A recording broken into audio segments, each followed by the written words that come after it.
ठीक है, अब सुनो बेटा, the experiments of Faraday and Henry. देखो बिल्कुल सिंपल सा एक्सपेरिमेंट है, कोई खास कॉम्प्लेक्स कुछ है नहीं, सीखने की बात है, सुनना। देखो ये हमारे पास एक कॉइल थी, सामने हमने हमने एक सॉरी बार मैग्नेट ले रखा है। बार मैग्नेट ऐसा ही है, वही नॉर्थ पोल में लाइंस एंटर कर रही है, साउथ पोल से लाइंस बाहर आ रही हैं। ठीक है, ये तो हमारे पास बेसिक हो गया।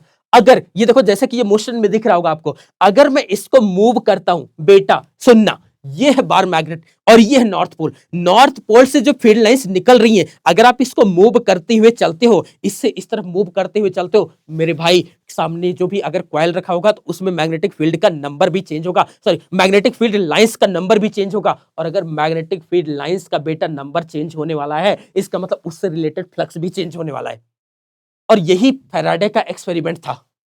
समझ आए कि नहीं? तो चलो आ जाओ, सुनो, इसका मतलब अगर तुम इसको मूव करते हो तो पक्का कि ये जो क्वाइल है हमारे पास C1 क्वाइल है, इससे रिलेटेड फ्लक्स में भी आने वाला है बेटा चेंज। और अगर फ्लक्स में आने वाला है चेंज, तो आपने सीरीज में एक गैल्वेनोमीटर लगा रखा है बेटा। गैल्वेनोमीटर अगर सीरीज में जुड़ा हो तो लिटरली वही अमीटर होता है। इसका मतलब है कि इसमें आएगा डिफ्लेक्शन, और ये इसको जितना पास लाओगे इसके फ्लक्स में चेंज उतना ज्यादा, तो इसके मैग्नेटिक फील्ड में चेंज उतना ज्यादा। इसका मतलब मैं बोल सकता हूं कि इसके फ्लक्स में चेंज जितना ज्यादा हो रहा है भाई, मेरे करंट उतनी ही ज्यादा यहां पर इंड्यूस होती हुई दिख रही है। इसका मतलब कि गैल्वेनोमीटर का जो डिफ्लेक्शन है वो मैक्सिमम आने वाला है।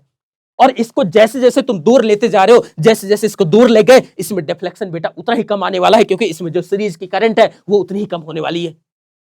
इसका मतलब फैराडे का ऑब्जर्वेशन बिल्कुल सिंपल था कि फ्लक्स में चेंज जितना ज्यादा, करंट इंड्यूस करंट उतनी ज्यादा।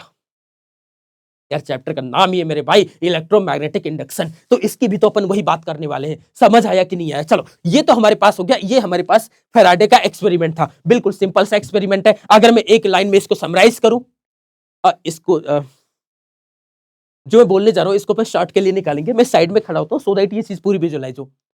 ठीक है, आपने जैसा बोला था कि I have to stand in the middle, almost middle, so I am standing right there. ठीक है, सुनो, इसका मतलब है बेटा कि जो भी हमारे पास जितने भी मैग्नेटिक फ्लक्स में जितना ज्यादा चेंज आएगा, उसमें इंड्यूस करंट की वैल्यू भी उतनी ही ज्यादा होगी। इसका मतलब इस मैग्नेट को मैं जितना ज्यादा पास लाता जाऊंगा, इससे रिलेटेड फ्लक्स में चेंज उतना ज्यादा। इसका मतलब कि ये जो गैल्वेनोमीटर हमारे पास लगा हुआ है, जो कि सीरीज में अमीटर का काम कर रहा है बेटा, उसमें डिफ्लेक्शन भी उतना ज्यादा। ये एक्सपेरिमेंट था हमारे पास किसका? फैराडे का। ये बिल्कुल सिंपल 2 लाइन का एक्सपेरिमेंट है जो कि मैंने बोल दिया।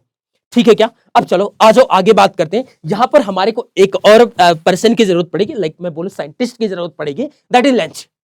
लेंज ने क्या बोला वही तो हमारे को सीखने की बात है। पर ये बताओ इसमें किसी भी तरह की कोई दिक्कत परेशानी समस्या आप बोलो जरा।